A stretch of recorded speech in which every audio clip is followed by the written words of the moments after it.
Shalom Bapak Ibu Saudara-saudari yang ada di rumah. Kita boleh bersyukur jikalau sore hari ini kita boleh menghadap Tuhan. Semua berkat penyertaan dan pelindungannya. Kita mau teduhkan hati, gelombang jiwa kita. Kita mau rasakan hadirat Tuhan. Hanya satu yang menjadi kerinduan kami Tuhan. Kami boleh ada terus di samping. Kami boleh terus berjalan di jalan. Haleluya.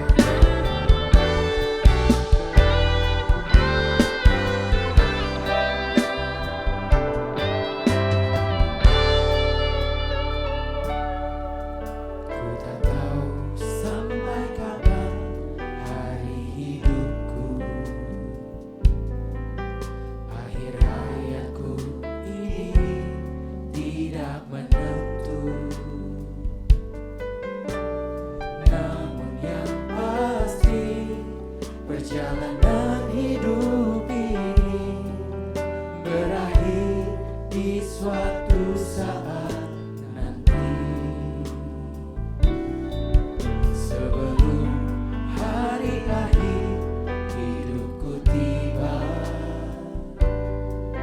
sebelum semua kesempatan tiada, kami akan berjuang. Bukan berjuang dalam pertandingan iman, mengakhiri dengan kemenangan. Hanya satu rinduanku, sempurna seperti Bapakku, sesuai rancangan semula. Serupa dengan Tuhan Yesus, tujuan imanku berkenan di hadapan Bapa.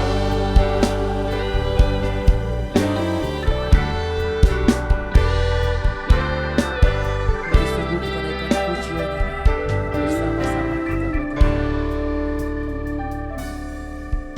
Ku tak tahu sampai kapan hari hidupku, akhir hayatku ini tidak menentu. Namun yang pasti perjalanan hidup ini berakhir di suatu saat nanti. Sebelum hari akhir hidupku tiba, sebelum semua kesempatan tiada, sebelum semua kesempatan tiada.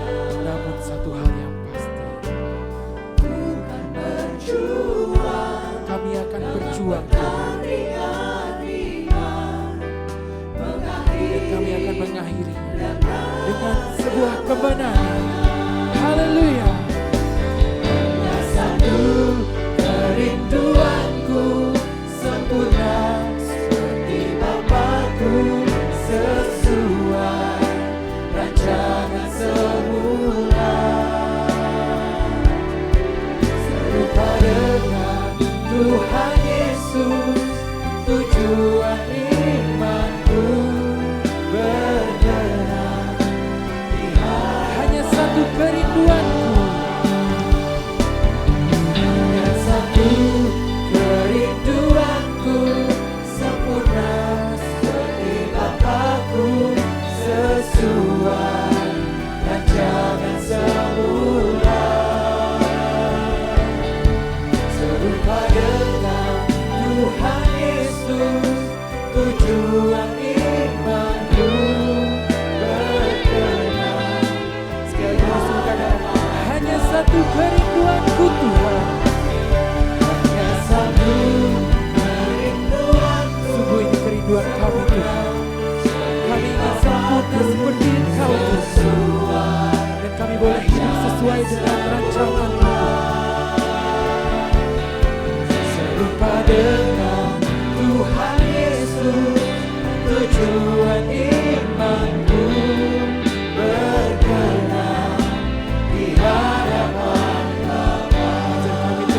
berkenan, berkenan di hadapan Bapa, berkenan, berkenan di hadapan Bapa.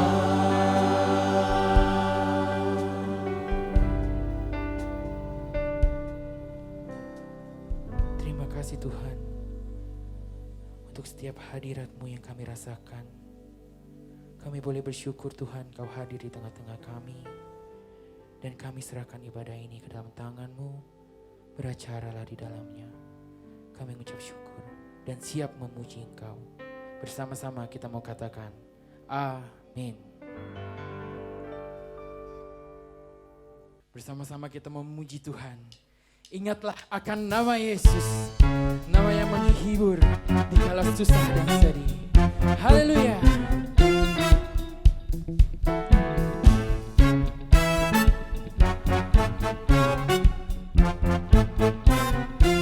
Bersama-sama kita mengatakan, ingat akan nama Yesus, kau yang susah dan sedih.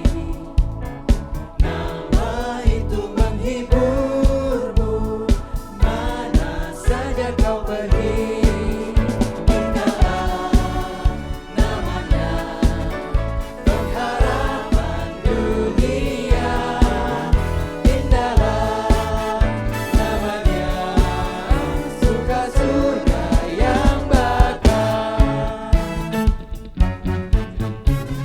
Bawa nama Tuhan Yesus, itulah perisai-Mu. Bawa nama Tuhan Yesus, itulah perisai-Mu. Bila datang pencobaan, itu yang menolong-Mu. Indahlah namanya, pengharapan dunia. Indahlah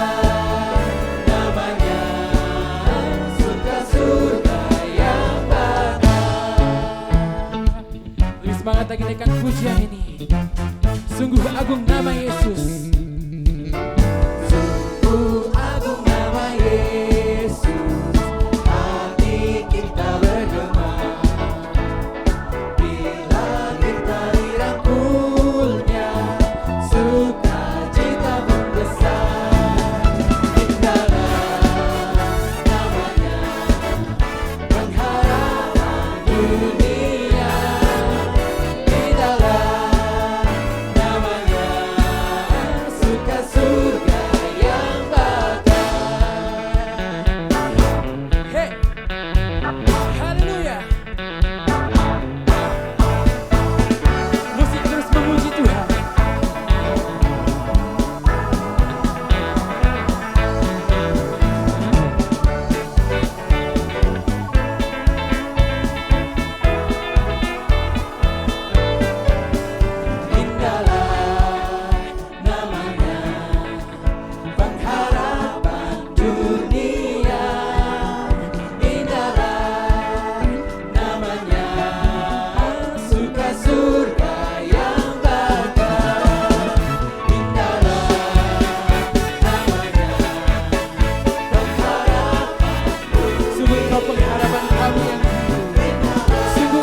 Sorak-sorai kemuliaan bagi Tuhan kita. Kita mau siapkan segenap hati kita. Kita akan dibentuk oleh firman yang akan disampaikan. Biar firman itu boleh tumbuh dan berhidup di dalam setiap kehidupan kami Tuhan. Kami ingin mengiringi Engkau Yesus. Terima kasih Bapa.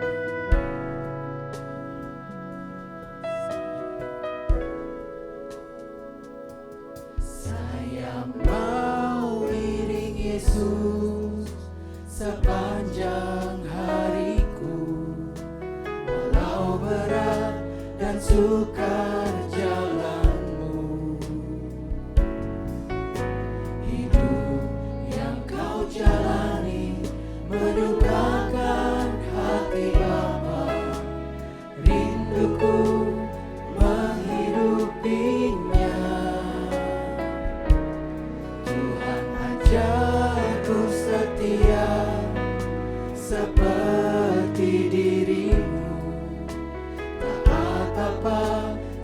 sampai di salibmu.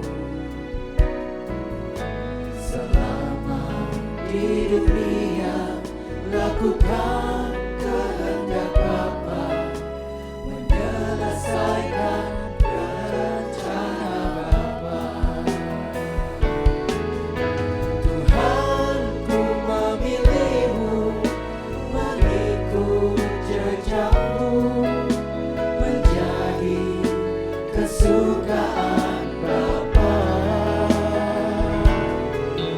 Berjumpa Tuhan nanti, bukan dengan muka, kepadamu ku tetap setia.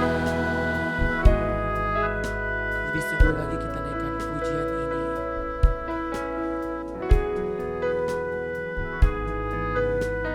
Kami ingin mengiring Engkau Tuhan. Saya mau iring Yesus sepanjang hariku, walau berat dan sukar jalanmu. Hidup yang kau jalani menyukakan hati Bapa. Rinduku menghidupinya.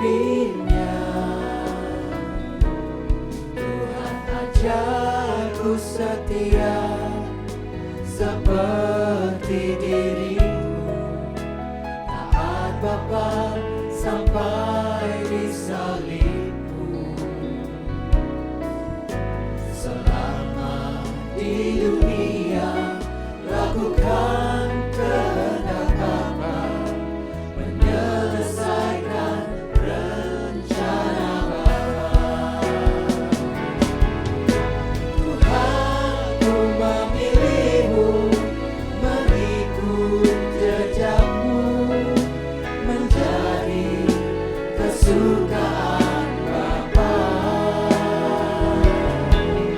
Berjumpa Tuhan nanti, bukan dengan muka, kepadamu ku tetap setia. Tuhan, ku memilihmu, mengikut jejakmu, menjadi kesukaan Bapa. Berjumpa Tuhan nanti, bukan dengan muka, kepadamu ku tetap setia.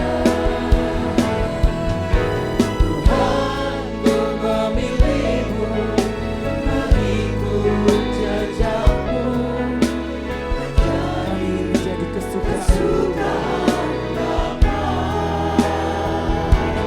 Hingga saatnya nanti ketika kami berjumpa, bukan Dengan muka, kepadamu ku tetap Tuhan, ku memilihmu. Tuhan, ku memilihmu, mengikut jejakmu, menjadi kesukaan Bapa. Berjumpa Tuhan nanti, bukan dengan muka, kepadamu ku tetap setia. Kepadamu ku tetap setia. Kepadamu Tuhan, kami tetap setia. Kepadamu ku tetap setia.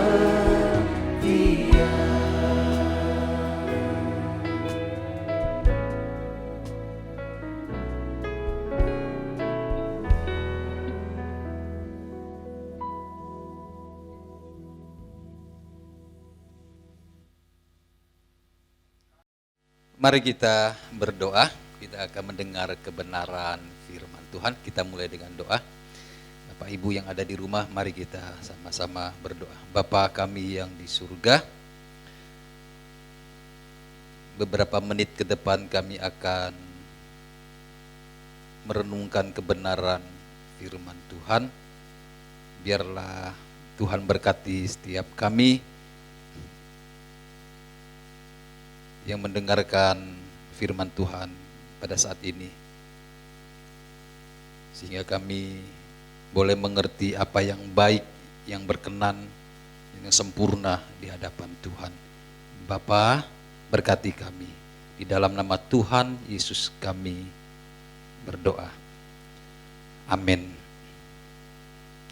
Shalom, Bapak Ibu saudara kasih dalam Tuhan. Kesempatan yang baik ini, mari kita manfaatkan waktu kita ke depan, beberapa menit ke depan maksud saya, dengan kita membaca dan merenungkan kebenaran firman Tuhan. Pada saat ini saya mengajak Bapak Ibu untuk membaca di dalam 1 Petrus 1 ayat yang ketiga mulai. 1 Petrus 1 ayat yang ketiga sampai ayat yang ke-9. Satu perikop ini kita akan baca, saya akan bacakan. Demikian ayat yang ketiga dalam 1 Petrus 1 ayat yang ketiga mulai. Terpujilah Allah dan Bapa Tuhan kita Yesus Kristus, yang karena rahmat-Nya yang besar telah melahirkan kita kembali oleh kebangkitan Yesus Kristus dari antara orang mati, kepada suatu hidup yang penuh pengharapan. Ayat 4, untuk menerima suatu bagian yang tidak dapat binasa, yang tidak dapat cemar, dan yang tidak dapat layu, yang tersimpan di sorga bagi kamu. Ayat 5, yaitu kamu yang dipelihara dalam kekuatan Allah karena imanmu, sementara kamu menantikan keselamatan yang telah tersedia untuk dinyatakan pada zaman akhir. Bergembiralah akan hal itu. Ayat yang ke-6 ya Bapak Ibu. Bergembiralah akan hal itu. Sekalipun sekarang ini kamu seketika harus berduka cita oleh berbagai-bagai pencobaan. Maksud semuanya itu ialah untuk membuktikan kemurnian imanmu yang jauh lebih tinggi nilainya daripada emas yang fana, yang diuji kemurniannya dengan api sehingga kamu memperoleh puji-pujian dan kemuliaan dan kehormatan pada hari Yesus Kristus menyatakan dirinya. Ayat 8 Bapak Ibu dengan ayat 9. Sekalipun kamu belum pernah melihat Dia, namun kamu mengasihinya. Kamu percaya kepada Dia, sekalipun kamu sekarang tidak melihatnya. Kamu bergembira karena sukacita yang mulia dan yang tidak terkatakan. Ayat yang terakhir. Karena kamu telah mencapai tujuan imanmu, yaitu keselamatan jiwamu. Banyak kalimat metafora ya Bapak Ibu di sini yang dituliskan oleh Rasul Petrus ini.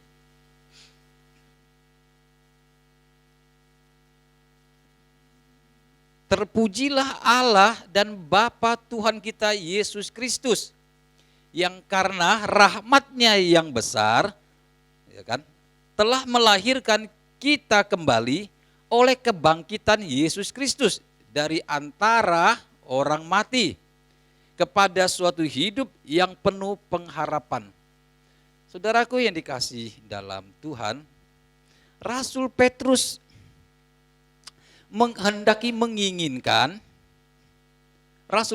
menginginkan orang percaya pada saat itu memahami bahwa ada kehidupan yang akan datang. Ada kehidupan yang sesungguhnya. Memang Bapak Ibu Saudara kasih dalam Tuhan, kalau kita bicara tentang kehidupan yang akan datang itu, sulit untuk kita mendeskripsikan. Sukar bagi kita untuk mendeskripsikan apa itu kehidupan yang akan datang, yang seperti apa itu. Tetapi saudaraku, maka itu Petrus menjelaskan dengan sangat detail. Bagaimana menggambarkan ada kehidupan yang akan datang itu. Mau tidak mau, Petrus harus mengulangi drama, ya saya katakan drama, yang diperagakan oleh Yesus Kristus ketika Tuhan menjadi manusia.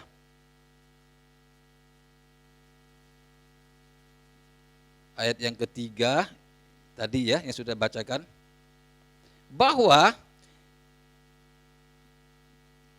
orang percaya itu dikatakan dilahirkan kembali, mengalami kelahiran kembali melalui apa? Melalui kematian, kebangkitan Tuhan Yesus. Untuk menjelaskan ini, saudaraku, maka Tuhan harus datang ke dalam dunia, memperagakan. Kalau tidak, orang tidak bisa paham.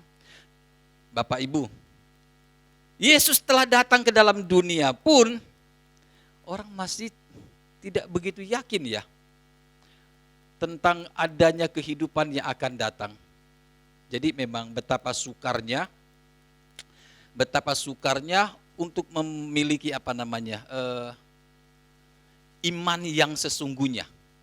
Betapa sukarnya itu. Karena memang saudara yang kasih dalam Tuhan, apa yang diajarkan oleh Petrus ini memang sesuatu yang tidak nyata sekarang. Betapa sukarnya ya. Belum lagi mengalami penderitaan. Ya. Penderitaan hidup. Jika percaya Tuhan, saudaraku, pengertian banyak orang kan kalau percaya Tuhan itu, paling tidak ya, tidak mengalami penderitaan, tidak mengalami masalah, atau kalau percaya Tuhan, biasanya kan begitu ya, sungguh-sungguh, maka Tuhan akan memberikan solusi, memberikan jalan keluar. Doa dijawab, persoalan terselesaikan. Sering kita dengar ya, imani saja, ya. Kamu imani. Dulu saya pertama kali masuk ke gereja ya, tahun berapa itu? 95, 1995-96. Sering rekan-rekan itu di kantor waktu masih bekerja selalu berkata, doa saja bro, doa, Tuhan akan memberikan solusi, percaya saja. Jadi pengertian iman di situ adalah menyelesaikan masalah hidup. Ketika kita berdoa, ketika kita sungguh-sungguh dengan Tuhan, maka yang diharapkan itu masalahku akan terselesaikan. Memang saudara yang kasih dalam Tuhan tidak salah. Tetapi saudaraku, pengertian di dalam kekristenan sesungguhnya, pengertian iman maksud saya sesungguhnya bukan hanya kepada pemenuhan persoalan hidup. Ya, masalah terselesaikan. Justru di sini saudaraku, Pak Petrus mengajarkan bagaimana orang memiliki iman yang sesungguhnya itu. Memiliki kepercayaan, adanya relasi yang sungguh-sungguh dengan Tuhan. Supaya jemaat jangan menjadi tawar hati. Ya. Bagaimana Petrus menjelaskan itu? Petrus menjelaskan bahwa ayat yang kelima ya, ayat yang kelima, 1 Petrus 1 ayat kelima, atau ayat keempat saya bacakan. Untuk menerima suatu bagian yang tidak dapat binasa. Ya, ini kan kalimat-kalimat seperti ini kan kalimat yang saya bilang tadi, kalimat metafora ya. Seperti kalimat apa ya, perumpamaan begitu ya. Untuk menerima suatu bagian yang tidak dapat binasa, yang tidak dapat cemar, dan yang tidak dapat layu, yang tersimpan di surga bagi kamu. Tentu saudaraku sukar dipahami, karena ini bersifat futuris, akan datang. Bagaimana orang bisa mengaminkan apa yang dikatakan ini? Nah, baru masuk ayat kelima, yaitu kamu yang dipelihara dalam kekuatan Allah. Nah, berarti ada unsur ilahi di sini, ya. Ketika orang percaya, ada unsur kuasa ilahi yang ada di balik yang tidak kelihatan ini. Ya. Petrus menjelaskan, yaitu kamu yang terpelihara dalam kekuatan Allah karena imanmu, sementara kamu menantikan keselamatan yang telah tersedia untuk dinyatakan pada zaman akhir. Ya. Berarti Bapak Ibu Saudara sekalian, dalam ayat ini sebenarnya Petrus ingin mengatakan bahwa iman itu, percaya kepada kehidupan yang akan datang itu harus ada ekspresinya. Harus ada ekspresinya. Harus ada pembuktiannya. Karena saya kasih garis hitam di sini, karena imanmu. Lalu sementara kamu menantikan keselamatan. Jadi iman ya, karena imanmu sementara kamu menantikan keselamatan. Saya mau tanya ya Bapak Ibu, kita menantikan enggak ya? Kita menantikan enggak? Apa yang dinantikan? Yaitu kehidupan yang akan datang. Berarti benar-benar ada pengharapan di balik yang tidak kelihatan ini. Maka itu tadi bilang, saya katakan tadi, sukar ya. Ekspresi kita adalah, sudah tentu ya, paham maksud dari dari ayat 5 ini. Begini saudaraku, saudara pernah menunggu seseorang enggak? Atau menunggu sesuatu? Ya, menantikan. Di sini menantikan dari kata hetoimen, ya, kata menantikan. Lebih tepatnya bukan menantikan sebenarnya, atau dari akar kata hetoimos. Artinya lebih tepat di sini ready atau prepare, siap, ya, mempersiapkan, sungguh-sungguh siap. Itu kata menantikan di sini. Tapi baiklah saudaraku, kita gunakan saja kata menanti di sini. Tadi saya bertanya, apakah kita pernah menantikan sesuatu, menunggu? Kalau kita menunggu sesuatu, kalau yang kita tunggu itu datang, ya senang. Tetapi saudara pernah ya nunggu tapi nggak datang-datang ya? Ditunggu nggak datang-datang. Sampai orang itu alasannya, Pak, Bu, maaf, lupa.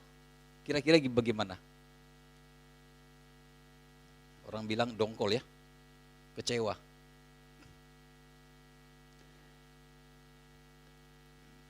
Sama dengan pengertian di sini, yang dinantikan itu saudaraku adalah kehidupan yang akan datang. Jadi betapa sukarnya sebenarnya untuk menemukan iman yang sesungguhnya itu.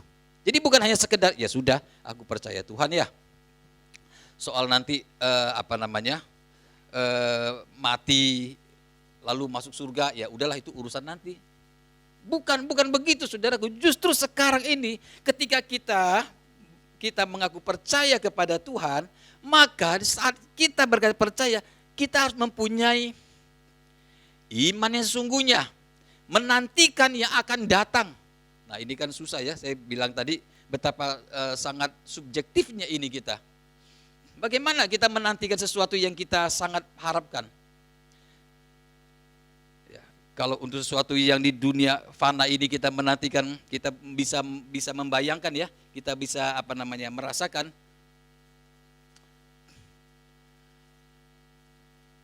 Karena pasti akan kita dapatkan. Tapi masalahnya ini adalah kehidupan yang akan datang. Bagaimana orang bisa sungguh-sungguh, seriously menantikan sesuatu yang akan datang itu. Jadi menurut saudara kira-kira sukar enggak ini?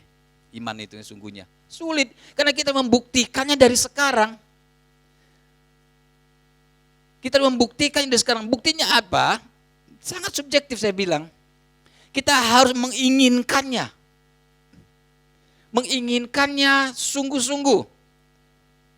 Nah, kalau sampai kepada titik ini, itu sebabnya dikatakan ayat yang keberapa ya tadi? Ayat 8 ya. Ayat 8 begini, saya bacakan ya.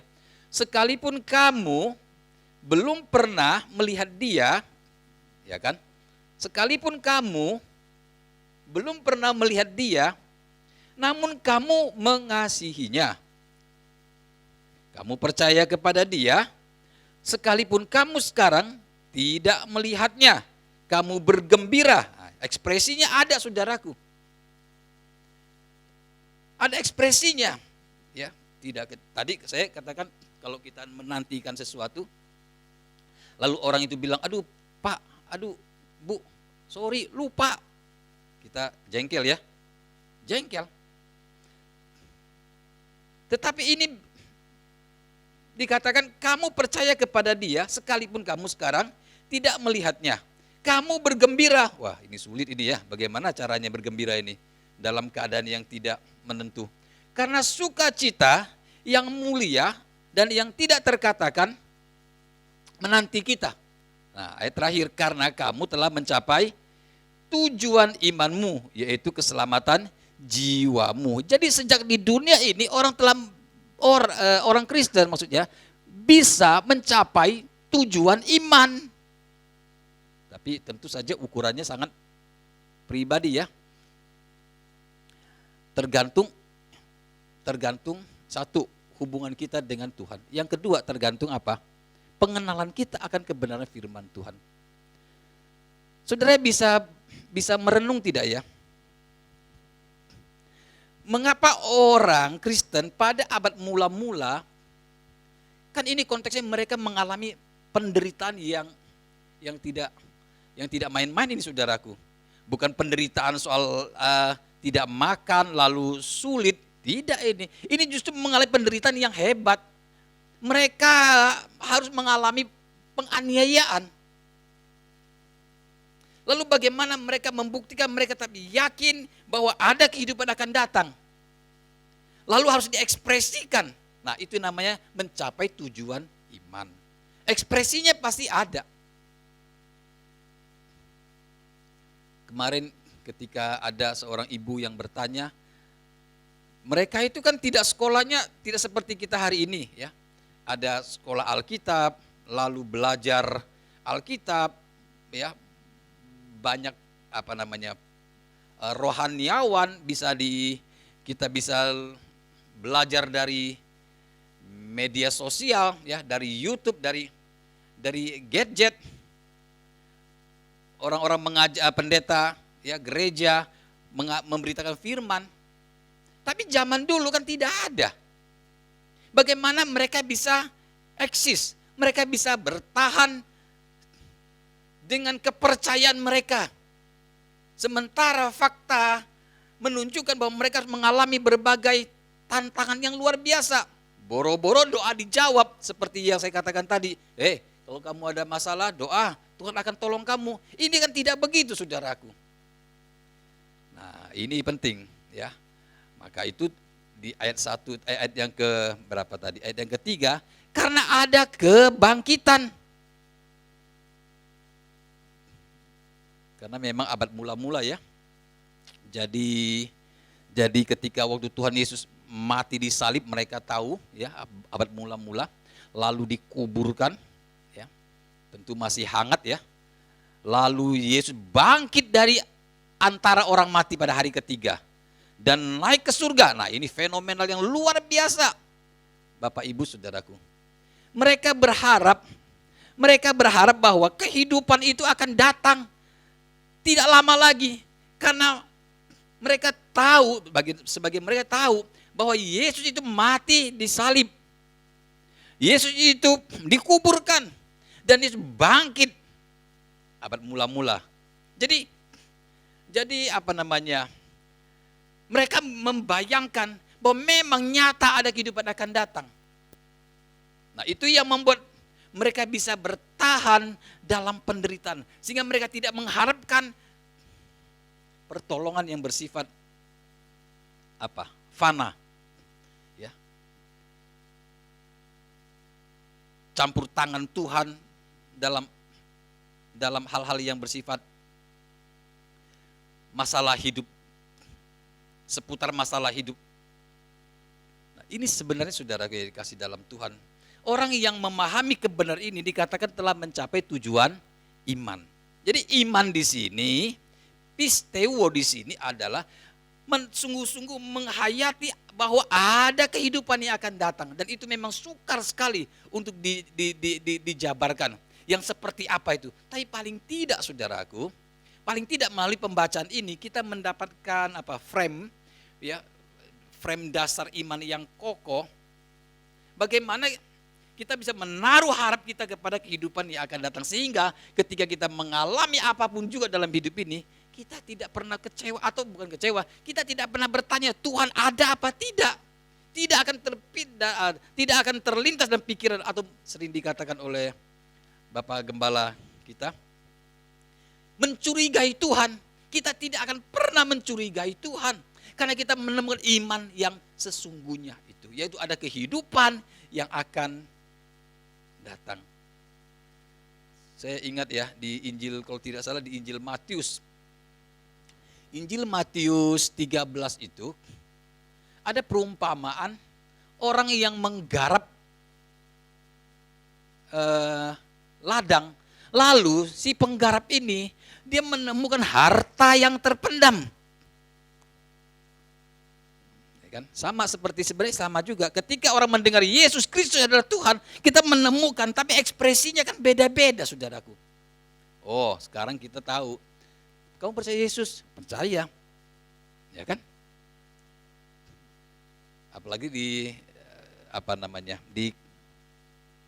sejak 6 bulan belakangan ini ada pandemi ya, COVID-19. Orang takut, orang khawatir. Lalu orang percaya, banyak orang percaya yang dulunya tidak berdoa sekarang rajin berdoa. Ya, bukan tidak boleh ya saudaraku.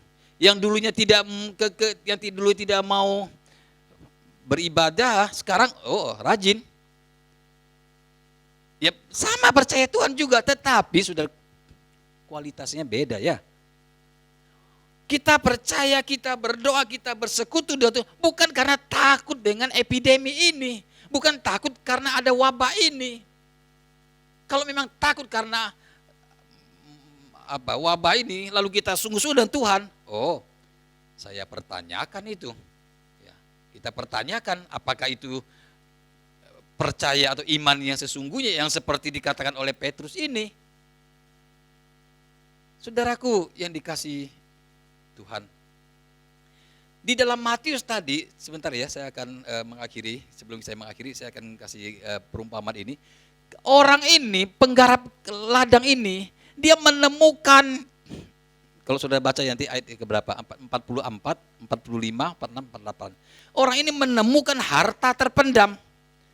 Nah, sekarang kan, dia telah menemukan harta terpendam. Lalu apa ekspresinya? Apa?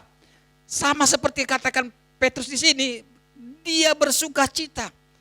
Orang yang menemukan kebenaran sungguhnya menemukan iman yang sungguhnya, tidak bisa dibohongi, dia pasti akan bersukacita. Tapi sukacitanya itu bukan karena mendapat sesuatu ya. Dia bersukacita karena memang dari batiniannya, dari jiwanya, dari rohnya. Sehingga apapun yang terjadi tidak mengkhawatirkan dia.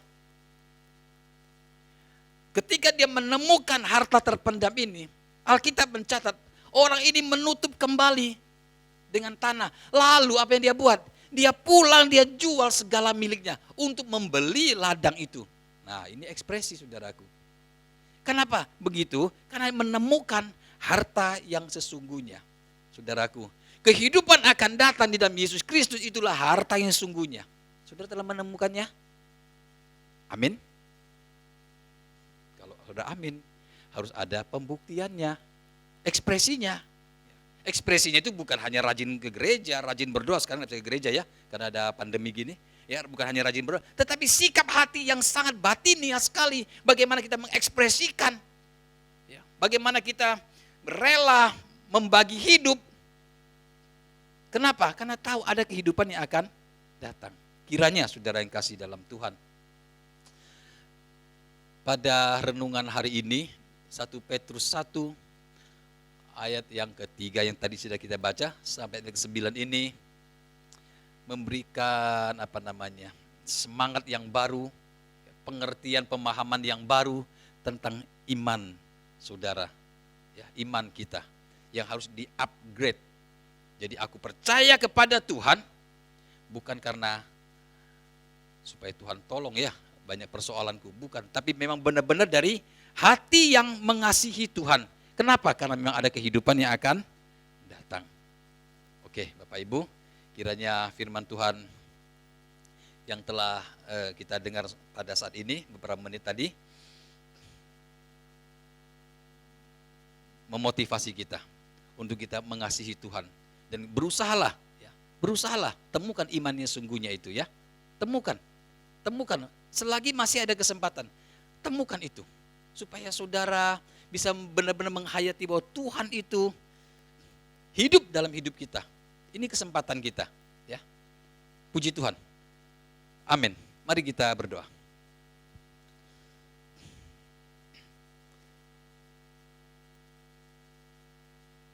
Kami sungguh bersyukur Tuhan di kesempatan seperti saat ini. Tidak ada yang kebetulan dalam hidup kami, karena Tuhan dapat berbicara melalui keadaan apapun dan situasi apapun. Dan pada saat ini kami tahu Tuhan menegur kami, Tuhan memberi kesempatan kepada kami melalui siaran ini. Kami boleh bersekutu dengan Tuhan, kami boleh mengupgrade iman kami sesungguhnya.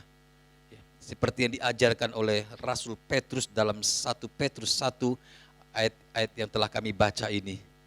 Kami menemukan harta yang sesungguhnya. Kami menemukan iman yang sesungguhnya. Dan itu akan terekspresi dari kehidupan kami. Betapa berbahagianya kami jikalau kami telah menemukan tujuan iman kami yang sempurna di dalam Yesus Kristus Tuhan. Terima kasih Bapa di surga. Di dalam nama Tuhan Yesus Kristus kami telah berdoa. Haleluya. Sama-sama katakan amin. Puji Tuhan. Sampai bertemu di acara berikutnya. Tuhan memberkati.